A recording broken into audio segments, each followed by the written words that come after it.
Aerospace designer Mark McCandlish called Brad to see how the airshow was. Brad was silent for a long time.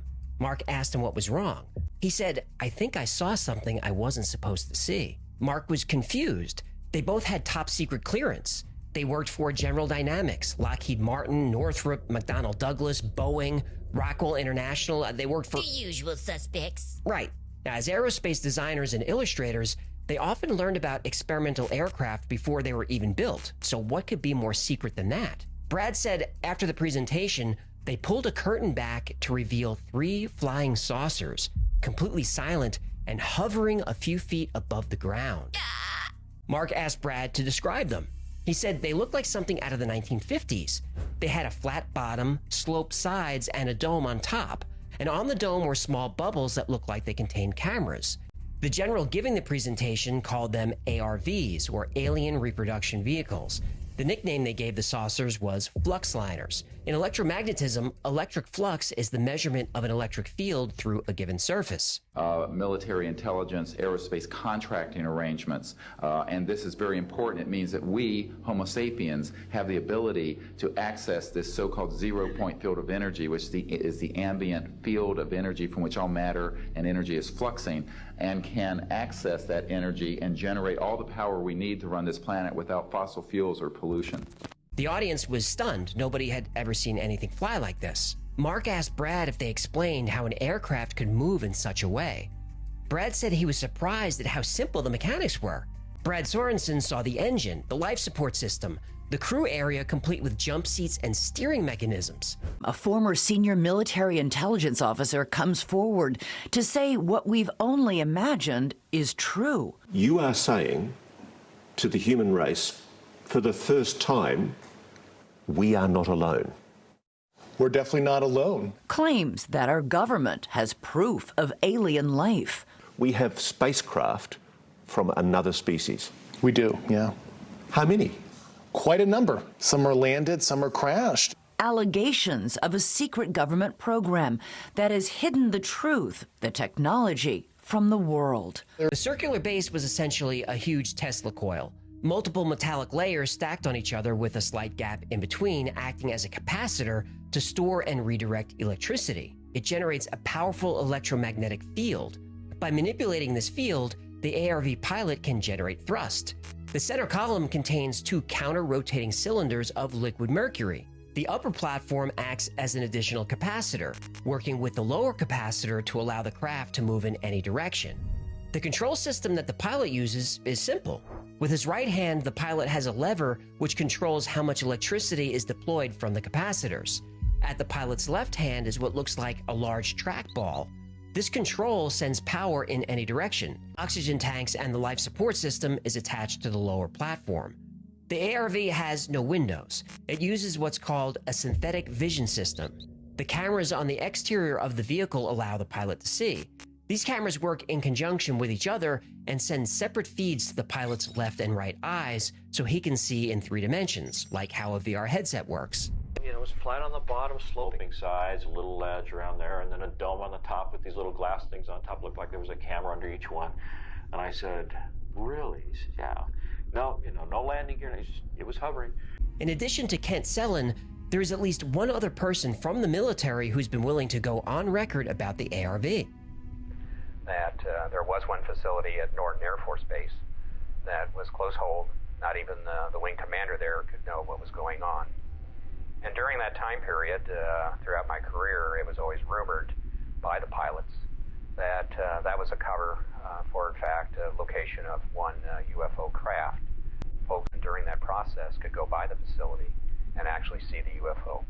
I had, based on my formal security clearance and multiple polygraphs, I had the ability to be read into any program that I needed. What conclusion did you come to at the end of your time on the UAP task force?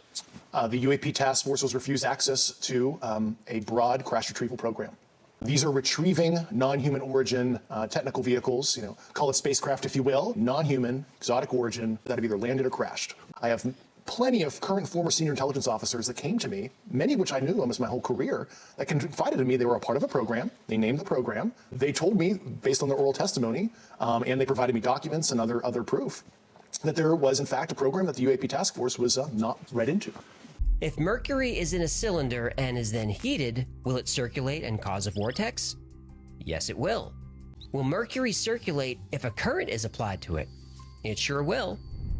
You might be familiar with Die Glocke, or the bell. Die Glocke was about 12 feet high and 9 feet in diameter. It used two high-speed counter-rotating cylinders filled with solutions of liquid mercury. The rotating mercury supposedly allowed the bell to defy gravity. We know that if you apply current to mercury, it will rotate. Reverse the polarity of the current, it rotates in the opposite direction. Mark McCandler spoke to several UFO abductees. None of them remembered seeing the engine, except one. She said the craft she was on was round, and in the center was a column full of silver liquid rotating very rapidly. And there was a wheel or device on the column that was rotating in the opposite direction. People who have found UFO crashes, like the Roswell crash, have reported seeing similar technology in the wreckage. And there are dozens of patents for anti-gravity devices and vehicles that use electricity to fly great distances at great speeds. Unsurprisingly, most of these patents appeared after Roswell in 1947. I don't necessarily care that the government has been hiding it. And I think, people who've been talking about what we should give government officials or whatever amnesty, I think that's probably the right answer. This isn't a time to look back and say, you did something wrong. You did whatever you did because that was the data you had available to you at the time, and you had good reasons for doing it. Now, if your reasons were selfish, or you wanted to do it because you wanted to monetize it yourself to your benefit, but against that of others, then I think maybe there's something else that could be said. Storyline basically is that there's a lot of work going on in the aerospace industry that would indicate that we have black projects that have gone even darker. Stefan Marinoff was the leader of the European free energy movement. In 1997, he made tremendous strides in the technology. Before he could develop his first prototype, he fell out of a window. Dr. John Mullen, a nuclear physicist, used to work for McDonnell Douglas, one of the largest military contractors in the world. He died of arsenic poisoning in 2004. His girlfriend was originally a suspect, but she was found dead in her apartment shortly after. There are no more suspects, there is no investigation, there will be no trial. Dmitry Petronov invented a plasma battery that powered his home for 14 months. In 2010, he went to a bakery and was never seen again. Zachary Warfield was another inventor who developed his own plasma battery. Warfield visited Petronov to exchange information. That same year, Warfield died in a strange boating accident in Washington, D.C. Eugene Molov was a physicist and expert in cold fusion. He claimed he had a working prototype of a free energy device. In 2004, the day before he was to make a public announcement about his findings, he was beaten to death. Ari Dagos actually patented free energy technology based on the zero-point field. In 2007, he was about to get on a flight to meet investors who were going to fund his research. He was found dead in his car at the airport. Rory Johnson created a cold fusion laser-activated magnetic motor that generated over 500 horsepower. He planned a public demonstration of 4 vehicles equipped with this magnetron motor. The U.S. Department of Energy placed a restraining order on this technology, preventing publication. And though in excellent health, he died unexpectedly soon after. Mark Tomian, a physicist, patented technology called a star drive, which uses zero-point energy, very similar to the ARV. In 2009, he developed a working prototype. Shortly after, he died from an unexpected cardiac event. His research is missing. Stan Myers developed a working engine that ran on water. In 1997, he died from what was officially reported as a cerebral hemorrhage. This happened while having lunch with 2 potential investors. His last words were, "I was poisoned." Most of this episode comes from a documentary created by James Allen. He ruffled a lot of feathers doing his research, specifically at Lockheed Martin. I want to do a investigative documentary on specifically on anti-gravity in the aerospace industry. Oh, I can't wait to see that new documentary. This kid is a hero. Was a hero. Oh, you gotta be kidding me.